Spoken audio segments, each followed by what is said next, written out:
Brazil ভক্তরা কান পেতে শুনুন, রাউন্ড অফ 32-এ নেইমারদের সামনে নেদারল্যান্ডস, জাপান কিংবা জার্মানির মতো কঠিন প্রতিপক্ষ। ব্রাজিল স্কটল্যান্ডকে হারালে তাদের সম্ভাব্য প্রতিপক্ষ হতে পারে জাপান, ড্র করলে সামনে আসতে পারে নেদারল্যান্ডস, আর যদি হেরে যায় তাহলে নকআউট পর্বে ব্রাজিলের জন্য অপেক্ষা করতে পারে জার্মানির মতো শক্তিশালী প্রতিপক্ষ। বিশ্বকাপের নকআউট পর্বের ঠিক আগে এমন কঠিন সমীকরণের সামনে দাঁড়িয়ে আছে পাঁচবারের বিশ্ব চ্যাম্পিয়নরা। কি করবে সেলেসাওরা, কি করবে নেইমার, আর কি পরিকল্পনা নিয়ে মাঠে নামবেন কার্লো আনচেলত্তি? চলুন জেনে নেওয়া যাক বিস্তারিত।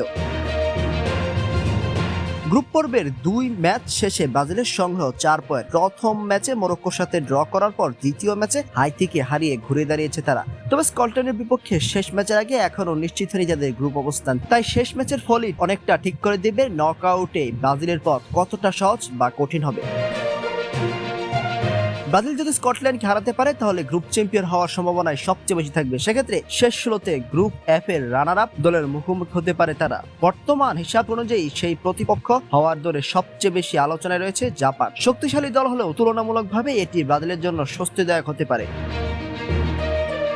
অন্যদিকে স্কটল্যান্ড ম্যাচ ড্র হলে সমীকরণ জটিল হয়ে যেতে পারে। মরক্কোর ফলাফলের উপর নির্ভর করে ব্রাজিল 2 নম্বরে যেতে পারে। সেক্ষেত্রে সামনে চলে আসতে পারে ইউরোপের অন্যতম শক্তিশালী দল নেদারল্যান্ডস। দুর্দান্ত ফর্মে থাকা ডাচদের বিপক্ষে ম্যাচ মানে শুরু থেকেই বড় পরীক্ষা। তবে সবচেয়ে কঠিন পরিস্থিতি তৈরি হতে পারে স্কটল্যান্ডের বিপক্ষে হারলে। স্কটল্যান্ডের কাছে পরাজয় ব্রাজিলকে এমন এক ব্র্যাকেটে ঠেলে দিতে পারে যেখানে জার্মানির সঙ্গে রাউন্ড অফ 32-এ মুখোমুখি হওয়ার সম্ভাবনা তৈরি হবে। বিশ্বকাপের নকআউটে জার্মানির নামই যথেষ্ট চাপ তৈরি করার জন্য। তাই স্কটল্যান্ড ম্যাচটি ব্রাজিলের জন্য শুধু গ্রুপ পর্বের আরেকটি ম্যাচ নয়, এটি এমন একটি ম্যাচ যা ঠিক করে দিতে পারে নকআউটে তাদের যাত্রা জাপানের মতো শক্তিশালী প্রতিপক্ষ দিয়ে শুরু হবে নাকি নেদারল্যান্ডস ও জার্মানির মতো ইউরোপিয়ান জায়ান্টদের বিরুদ্ধে কঠিন লড়াই দিয়ে। এখন দেখার অপেক্ষা নেইমার, ভিনিসিয়াসদের ব্রাজিল কোন পথ বেছে নেয়।